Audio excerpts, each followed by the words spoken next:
Vous êtes concitoyens des saints, vous êtes membres de la famille de Dieu, car vous avez été intégrés dans la construction qui a pour fondation les apôtres et les prophètes. Et la pierre angulaire, c'est le Christ Jésus lui-même. Éphésiens 2, 19-20. C'est donc le Christ qui est la pierre angulaire. Et les montagnes sont les apôtres et les grands prophètes qui supportent la cité et en sont un édifice vivant.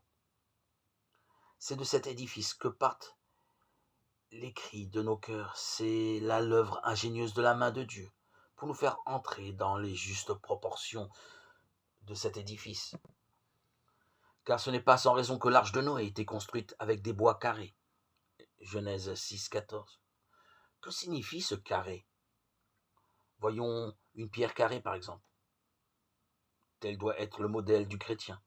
Car le chrétien ne doit succomber à aucune tentation. Poussé de ça et de là, en tous sens, il ne tombe pas. Tourne comme tu voudras une pierre carrée.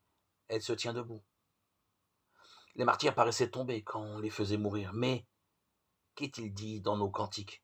Si le juste trébuche, il ne tombe pas, car le Seigneur le soutient de sa main. Psaume 36, 24. Si donc nous sommes préparés à toute tentation et carrés en quelque sorte, que nulle violence nous renverse, et serons prêts à tout événement.